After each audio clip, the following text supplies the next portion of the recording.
And it's so great to see you because either we're, at a pool party or talking about napping, neural, what is it? Neuroassociative programming. But napping sounds like we need to go to sleep. So yeah, Lisa, she is author of the book Find to Fab, and we're here to learn all about what her process is. What is Find to Fab, Lisa? Find to Fab is how I used to feel. Fine was effed up, insecure, neurotic, and emotional. And I thought fab would be better, and that's fabulous, awesome, beautiful. I like the way that sounds. And what's the process? How do we go from Find to Fab? Well, first we have to acknowledge there's something wrong, right? Yes. And a lot of people don't even realize it, but for me, it was dealing with depression, disordered eating, self-sabotage, and I wasn't really doing very well with myself, and it means I found ways to hurt myself. I was using food as a substance, and I know you don't know anybody who ever does that, right? Ice cream, huh? Anything at that point. And it's really a process, and I take people through the process of learning what's going on, acknowledging the fear and doubt they're dealing with, breaking through the toxic meanings and emotions, looking at their beliefs and values, really scrambling it to the point where it's no longer exists and giving them new alternatives. And the point of being able to live in a great place and peaceful is something that most people are looking for. And also what I love to look for are people who are truly authentic with their message and practice what they preach. And I know you have an amazing story of your own transformation. Would you care to share what brought you from Find to Fab?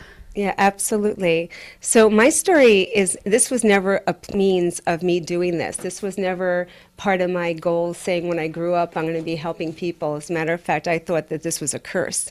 I grew up in a traditional dysfunctional family where everybody said disparaging words, and my dad wanted perfect children. I didn't know there was no such thing, so I did everything I could to be perfect but never pleasing him. And it was challenging because he was at times verbally abusive, and he had best intentions, I can say that now, but growing up I didn't believe that. Mm-hmm. And I just did everything I could to be perfect and ended up with ulcers and asthma and all the other stuff. So I was a pretty sick child, was on tons of medications, and it perpetually got worse. I'd come home and we were looking for A's all the time, had to take care of the house, and Mom had her own business. Dad was a vice president of a company. I became the latchkey child. Mm. And before you know it, with the ulcers, I ended up losing 30 pounds in 30 days. I went down to 95 pounds, which is kind of like take 20 pounds off me now, very, very tiny. And I had a sudden heart attack. Oh. And what happened is I was getting on the back of my dad's bike, and he used to be a weekend rider. And all of a sudden, I didn't even realize it, but I passed out. They ended up rushing me to the hospital. And, what was really interesting about it is at that time when they're kind of wheeling me in, my dad said something for the first time, and I know he might have said it before, but for me, it was the first time I ever heard it. And he said, "I love you." And there was a trigger at that moment that said to me, and it wasn't conscious, but it's where it came from, was, if you're sick, they're nice to you. Mm. So I stayed sick for a long time. It lasted 13 years. And I found out that I had control over the food. I didn't know I did, because I couldn't keep anything in my body for 30 days. I never tried to throw up or do anything, but I became bulimic. On a conscious note, I became bulimic. I used to stuff my feelings with food, compulsively overeat, and then get rid of it. And it turned out to be an insidious disease. It was awful. And back then, they didn't know how to deal with it, because when I say back then, that's over 30 years ago. So they put me in a psychiatric ward with people who were really challenged, and I was looking for every way out, and they actually don't let you get out. If you sign yourself in, you have to wait a couple of days. I didn't know all these things at the time. And it was just such an experience, and like I said, this was never a path I thought I would be taking, but what happened is they didn't know how to treat it, and everybody was working on the symptom, not the problem. They were working on the food. They were working on, stop the eating, stop doing that, and, through years of therapy, OA, Overeaters Anonymous, I did everything I could. I kind of white-knuckled. I never was able to get a handle on how to stop this. Yeah. And all it was for me is, what's wrong with me? I kept thinking, what's wrong with me? And I kept searching. I spent a fortune after college. I went to every course. We were talking about Deepak Chopra. You and I share the interest in him. And, whether it's Teapot or I met Tony Robbins or it was somebody else, Guru Singh, it didn't matter. I was looking for an answer because nothing else traditionally was giving it to me. And it was because of another doctor who introduced me to Tony Robbins that I actually finally got help. And it's now 21 years of abstinence from binging and purging. And 13 years of all those programs and stuff never helped me. But 21 years I've been abstinent, and it's been amazing. The story most people didn't know was where all this came from. And it wasn't just my growing up. It was, 16 years old, and I wasn't allowed to date. Were you allowed to date when you were 16? Oh, I was a rebel.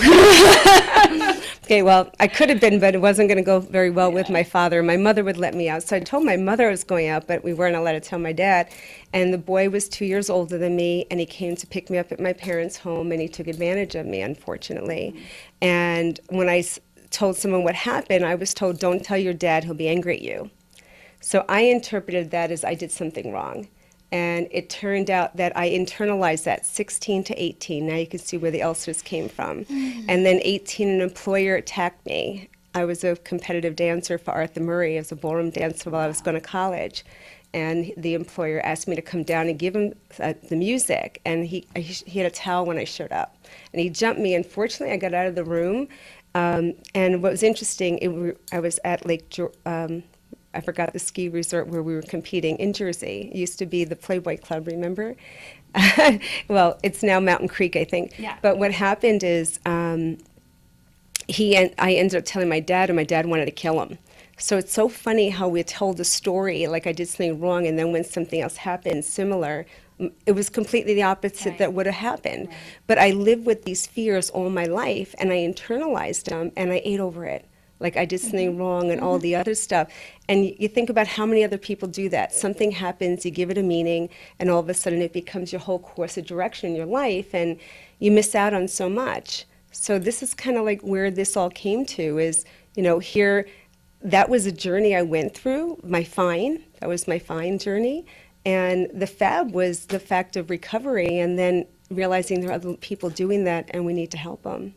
That's what happened. Well, I was very moved when I heard your story for the first time at the New Jersey Power Team meeting, the Tony Robbins Power Team meeting. And, just like, thank you so much for sharing with the viewers about how you chose to be victorious instead of victim of your circumstances. I really admire your resiliency to put yourself out there to empower other people by putting it into your own terminology from fine to fab and just, again, living authentically through that. So thank you again for sharing. Thank you. It's funny because one of my lines I use all the time is to live an authentic life, happy, healthy, and free. Yes. Because authentic is a big thing. When you're in that mode and you're playing a victim, which I played very well for a long time, you're actually, you're powerless, and you're not even being real to yourself because you're trying to please everybody and pleasing no one, including yourself. So authentic comes to the point of when you finally accept yourself where you're at.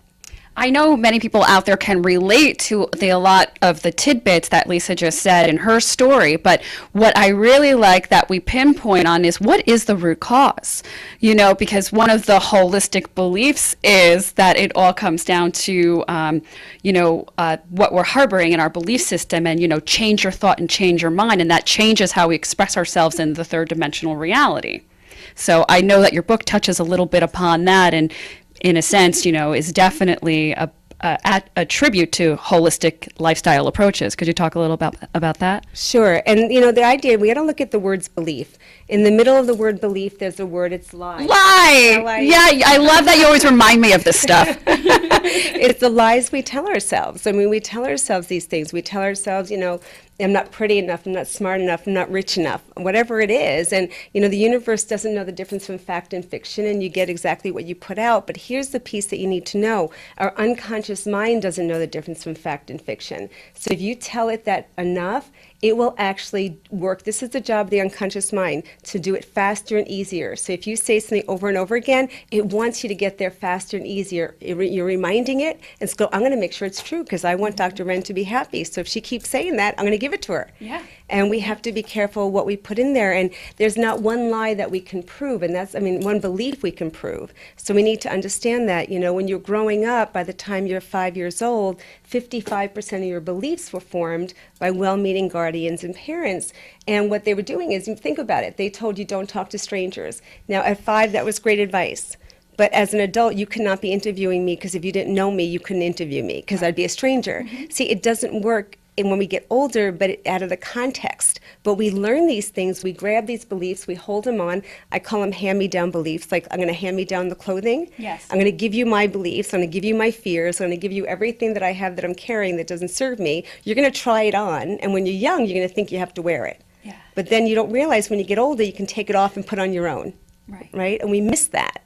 And that's really what happens to most of us when we try to live a life that somebody else told us to live, like our parents.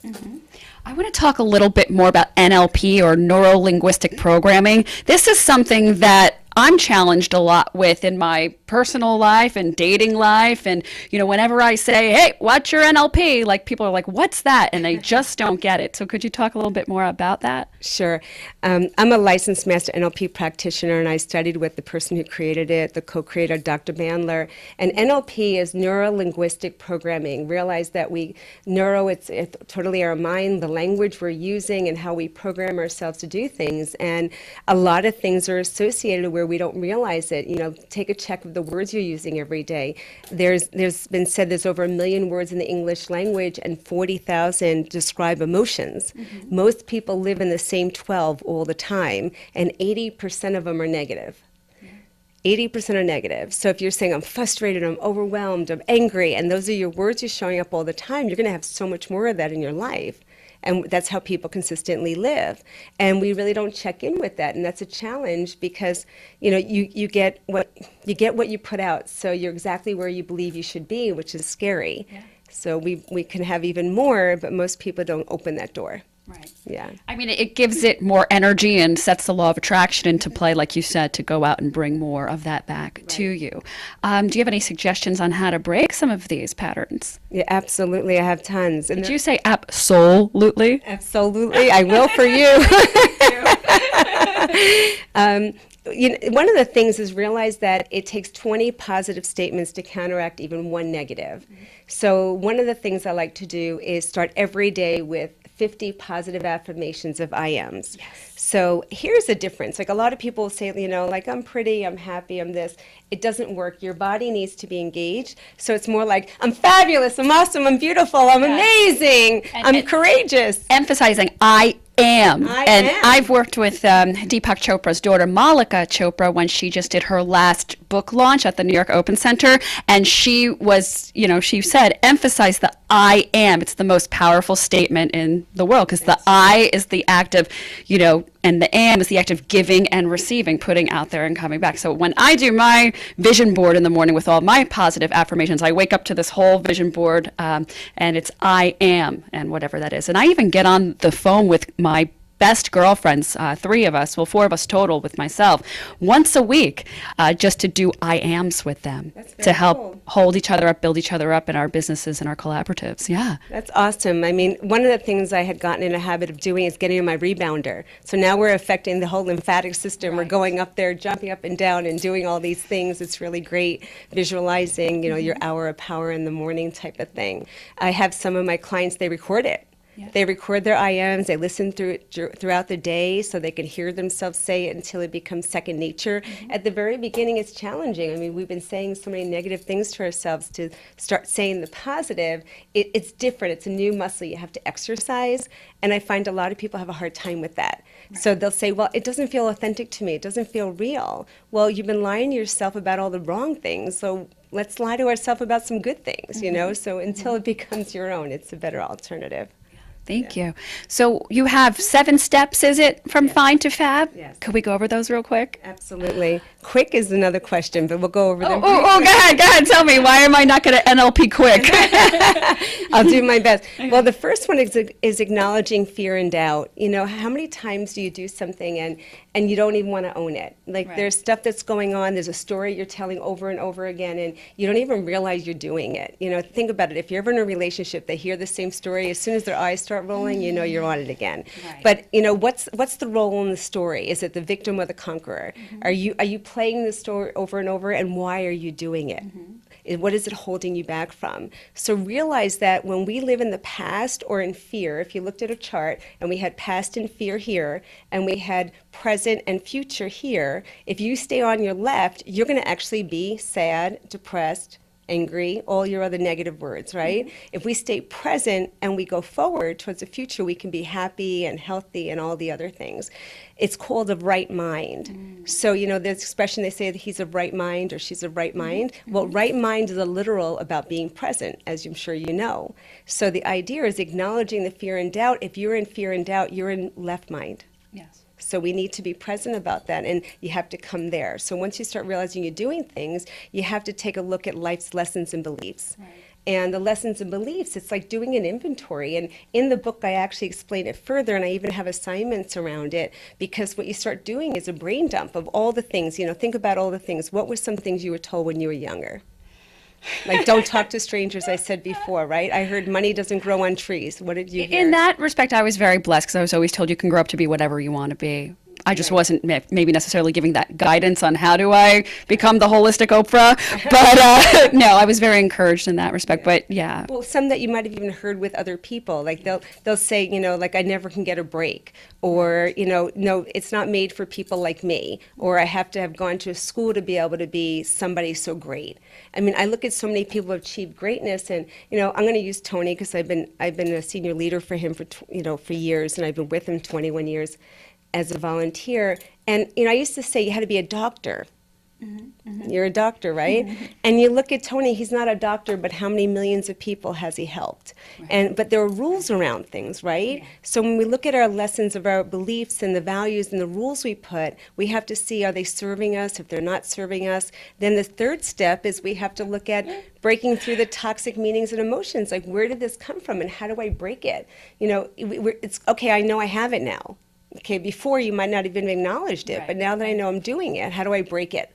Which is a really important thing to do. And then once you do, we have so many different ways of breaking through them. And then after that, we're at the point of, you know, changing it and giving it new alternatives. And then we end up, I just went blank. It's okay. So that's funny because I remember growing up, my mother would always tell me, and still to this day, that you have the most terrible handwriting ever. You know, because doctors like scribble on their pads, and I'd be like, well, then I'm going to grow up to be a doctor.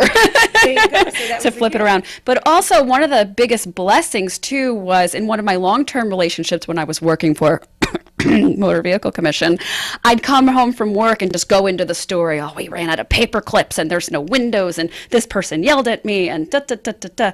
And it got to the point where, you know, my past relationship said to me, honey, you know, and maybe not in the most like fluffy way, honey, I don't want to hear your stories anymore. Please don't tell me when you get home. And initially I was very offended by that. What? He doesn't love me, going into my story, you know, like he doesn't love me and he's not supportive.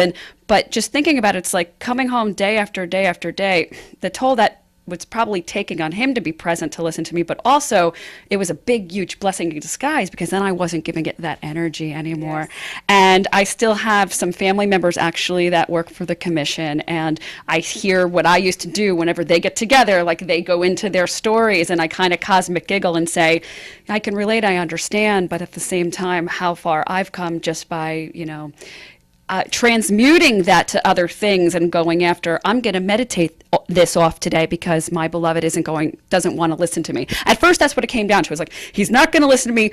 I'm going to meditate then, fine, whatever. But then it got to, that became my new normal. And then it began to transmute, and I didn't look at it as that saying, this is weird, this isn't comfortable. It became, okay, well, this is what I need to do today, you know, ground and transmute it. And that's actually great. When I had gone through all the hospitalizations, my mother used to tell everybody. And this is a funny story. I mean, it was funny to me. I was in an eating disorder unit with all these people. I used to binge on all kinds of foods, whatever it was, but Chinese was my favorite food. So, of whatever reason. And I used to go and I never looked at the menu, but I'd go there and I'd say, well, I want shrimp today, I want this today, I want that today. And no one ever knew I had a challenge. And what was happened is I introduced my mom to this restaurant, brought her there once. They found out who my parents were. So excited, you know, Lisa's parents took such great care of her. And my mother tells them I'm in the hospital. They think I'm in a regular hospital. And I was in a eating disorder unit for 6 weeks. Wow. They show up with, like, no exaggeration, a thing like this of winter melon soup to make me better.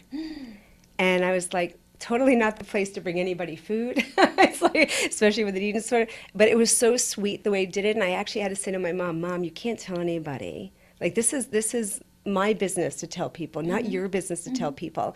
And I remembered I silenced her. And at one point I felt really bad about it. Like, she couldn't tell everybody her woe is me story that her daughter's sick and trying to kill herself.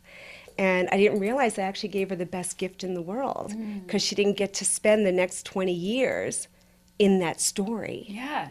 I mean, what a gift. And who Yes. knew? I didn't know I knew NLP back then. You know, I just realized it wasn't serving, you know, but it totally wasn't. And we don't even realize, because we keep perpetuating bad things. And what I went blank on was breaking the trance, which is funny. I probably just went into a trance. And it's breaking the trance is you need to break that habit, you know. And the trance is because we have that automatic knee-jerk reaction. It's like we just do it automatically. Do you ever drive your car, you don't know how you got there, you got home, and you were like, just, how did I get here? You weren't even thinking about it. You did it automatic. So you have to break the trance. And then the sixth step is uncovering unconscious patterns and behaviors. Unconscious, like, how would you do that? Realize that we work only 10% on our conscious mind, the rest is unconscious. Well, sometimes it's easier to have help to do that. You know, see where those habits are coming from. And that's usually the work we do with people, where we'll help them get into that place where they can acknowledge what's going on, but also see it for themselves and make those changes. And of course, finally, it's practicing gratitude and making peace. That's a huge thing. I think we have to make peace with ourselves and everybody else. And the making peace and the forgiving is not for the people who did it, it's for you. You know, and I think people miss that. They don't want to, you know, bad things happen to good people. They do. But there's a reason that something happened, and we can't understand it. We don't need to understand it. We just need to deal with it at that time and after. So making peace is huge, and practicing gratitude. And that was the hardest piece for me, is practicing gratitude, because I couldn't understand, like, what did I have to be grateful for? To me, I had this miserable upbringing. Yeah. So what's there to be grateful for? And I was like, wow, you know what? To be grateful, I have 2 hands, I have 2 feet, I have 2 eyes. I have so much to be grateful for. But I had to start at the basics. And I think people need to know you can start at the basics sometimes. Yeah. And one of my words that I say in the Renopedia, I have all these Renisms in the Renopedia, is grateful.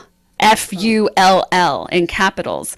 And when I do my social media post or type an email, I know I'm spelling it wrong, or, you know, capitals, lower cases, but I do that intentionally to just put more good vibes and good juju out there.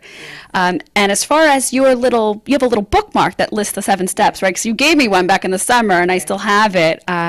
Could you just go through the 7 steps again, just real quick, just list them 1 through 7? Absolutely. The first is acknowledging fear and doubt. The second is taking inventory of life's lessons and beliefs.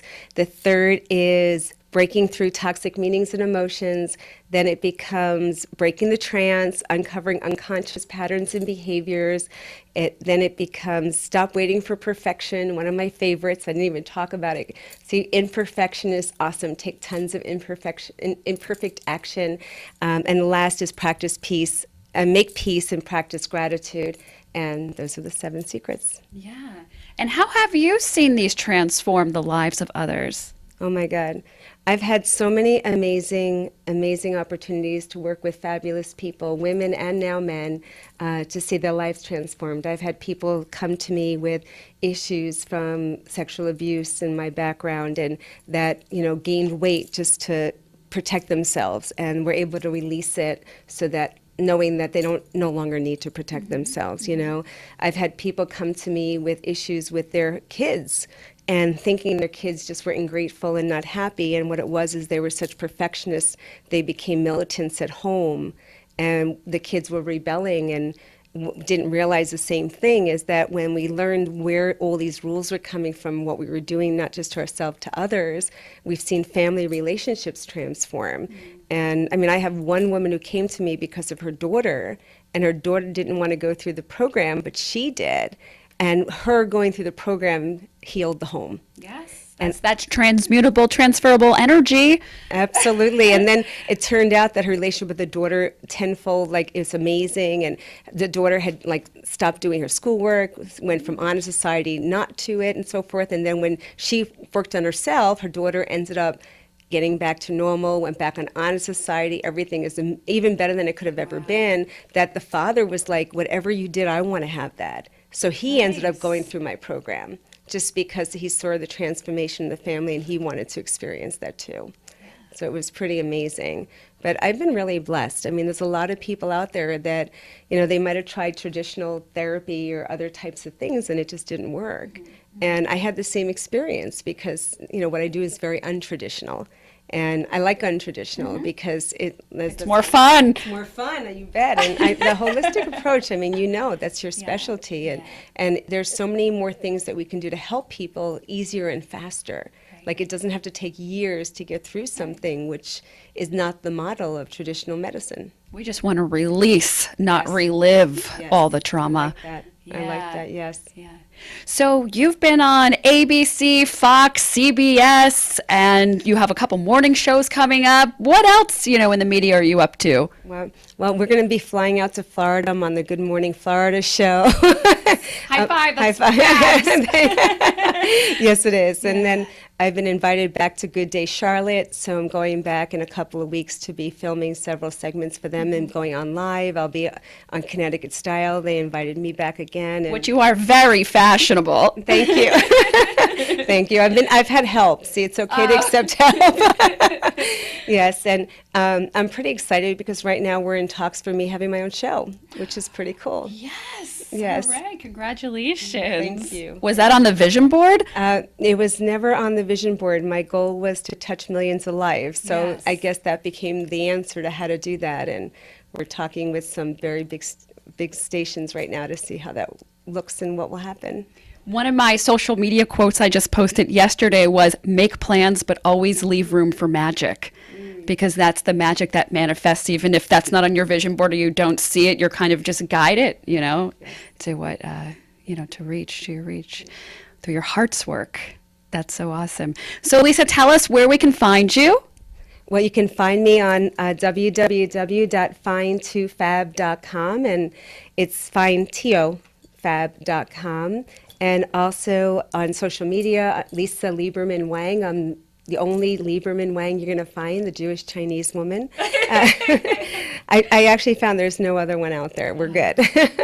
Which your beloved is a wonderful speaker as well. He is. He's amazing, and I'm really fortunate to have him. So yes, and we have a special offer for your followers. Okay, let's it up.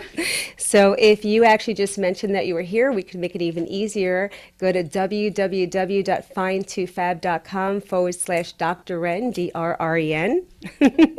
And we're going to offer a free consult to see if and how I can help you. It's at a $500 value.